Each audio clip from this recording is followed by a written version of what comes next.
Bonjour les amis, aujourd'hui je voulais revenir sur un point fondamental dans l'astrologie parce que je vois trop d'erreurs, trop souvent, que ce soit sur les groupes, sur Facebook, sur les forums d'astrologie et même sur cette plateforme sur YouTube. Cette erreur vous empêche en fait d'être précis dans l'interprétation, cette erreur vous empêche de comprendre l'essence véritable de ce qu'est véritablement l'astrologie parce que, vous allez comprendre pourquoi, on ne rentre pas dans un thème en se demandant ce que telle configuration donne ou signifie. C'est vraiment capital à comprendre. Pourquoi ? Parce que l'astrologie en soi, c'est quoi ? Un thème astral, c'est quoi ? C'est tout simplement un langage symbolique qu'il faut décrypter. Et c'est ça tout l'enjeu, c'est ça toute l'idée. En ce sens que eh bien, s'il n'y a pas de cause, eh bien, le symbole ne signifie rien. Le symbole est simplement la jonction entre deux plans, entre deux mondes. Et évidemment, s'il n'y a pas de cause, il ne peut pas y avoir de sens. Et c'est ça qui est fondamental. Donc, pour qu'il y ait une cause, eh bien, il y a deux solutions. La première, c'est de trouver un contexte. Et c'est ça que je vous recommande de faire, et bien sûr c'est la première étape. Comment on fait pour trouver un contexte ? C'est très très simple.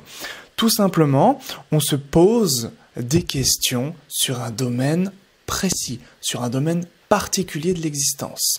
Exemple, je veux savoir, eh bien voilà, dans l'existence de ce natif, est-ce que la carrière est confortable ou non ? Si tout est extrêmement confortable, s'il y a plusieurs facteurs qui nous renseignent sur ce côté confortable au niveau de l'existence, au niveau de la carrière dans l'existence du natif, eh bien je vais foncer. Si c'est extrêmement néfaste ou affligé, eh bien je vais pouvoir, évidemment en prenant des pincettes, mais foncer dans cette interprétation-là. Et si c'est bien plus nuancé, c'est ce qui est d'ailleurs la plupart du temps, des cas nuancés, eh bien là je vais évidemment prendre des pincettes, regarder ce qui va être en priorité, et bien sûr je ne fais pas une cote mal taillée lorsque j'interprète, mais je fais en fonction des différentes périodes planétaires, et c'est ce qui fait toute la différence entre une personne qui va dire bon bah, c'est un peu moyen en faisant une cote mal taillée, ou une personne qui va dire bon écoutez là en période de Saturne ça va être un petit peu compliqué, parce que Saturne est maître de 8 en chute en maison 10, donc au niveau de la carrière, alors que eh bien, Jupiter qui est maître de 10 en 10, eh bien, va quand même être stable et confortable durant l'activation, les périodes de Jupiter, par exemple. Donc vous voyez que c'est comme ça vraiment qu'on interprète. Évidemment, sur YouTube, ce qu'on voit, c'est quoi ? Ce sont des personnes qui vont dire que vont donner les conjonctions Mars, Mercure, Jupiter. Que va donner Mercure en maison 5 ? Rien. Ou tout. S'il n'y a pas de contexte, s'il n'y a pas de cause, eh bien, ça ne veut absolument rien dire. Tout simplement parce que on a besoin d'un chemin pour avancer, on a besoin d'un chemin pour interpréter. S'il n'y a pas de chemin, eh bien, tout simplement, on est une espèce de Mercure, on est au centre et puis on comprend l'horizon à 360 degrés, mais on ne sait pas avancer, on ne peut pas choisir, tout simplement parce qu'on n'a pas pris de direction et parce qu'on n'a pas de cause, on n'a pas de sens. Donc, pour retrouver cette direction, on prend un contexte, tout simplement, on se pose des questions sur un domaine et après on interprète sur ces différents domaines.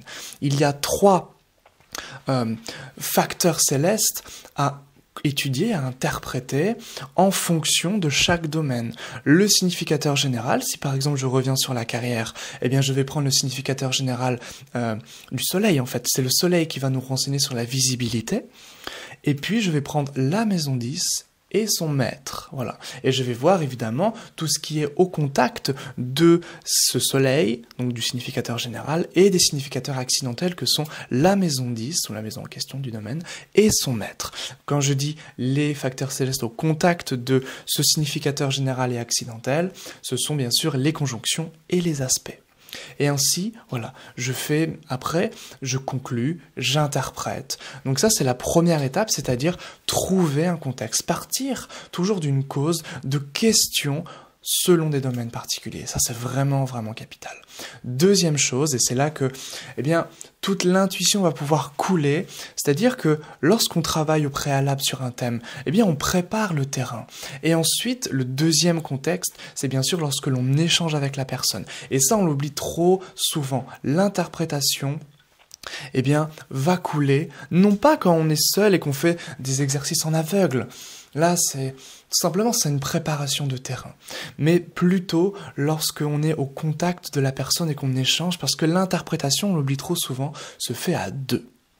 Ça, c'est vraiment capital. C'est en échangeant que la connexion va s'établir et que l'intuition va pouvoir couler, va pouvoir descendre. Parce que on aura le contexte, parce que ça viendra tout simplement tout seul, avec le contexte, avec les causes, avec l'échange, en comprenant d'autant plus la personnalité de la personne, en lui parlant, etc., etc. Et ça va être véritablement les deux piliers, ce sont vraiment les deux piliers, donc le contexte de la situation plus l'échange, qui vont faire que votre interprétation va être extrêmement précise, extrêmement pertinente. Donc, les deux piliers sont vraiment fondamentaux. Et si vous désirez connaître un petit peu les règles du jeu, le manuel, si on n'a pas appris les règles du jeu, c'est difficile de jouer, c'est difficile de gagner au jeu qu'on joue tout simplement. Donc, si vous désirez aller beaucoup plus loin, je vous invite à rejoindre le cercle des astrologues, qui est tout simplement mon canal Telegram, où vous allez recevoir du contenu audio, des petits podcasts et puis des offres promotionnelles sur mes formations. En ce moment justement, vous pouvez bénéficier d'une offre promotionnelle sur ma formation qui s'appelle l'essentiel, où je vous donne l'essentiel au niveau justement de ces règles du jeu. Vous allez avoir les 19 clés d'interprétation, les significateurs généraux et accidentels. Vous allez avoir les planètes bloquantes, privatives, les planètes affligeantes, etc. Interprétées avec les aspects. Vous allez avoir également le secret de l'ascendant, c'est-à-dire connaître les grandes influences des 12 ascendants, ou plutôt des 12 existences possibles à travers l'ascendant. Et bien sûr, après, on raffine selon chaque thème, à travers, bien sûr, les différentes configurations planétaires. Donc, si vous souhaitez aller en profondeur, tout ce qu'on ne peut pas voir ici sur YouTube parce que c'est du grand public, je vous invite à rejoindre tout simplement le cercle des astrologues. Nous sommes bientôt 100, et tout simplement en cliquant sur le lien dans la description. On se retrouve donc tout de suite pour écouter les petits podcasts et en apprendre davantage et peut-être vous former au niveau astrologique. À tout de suite.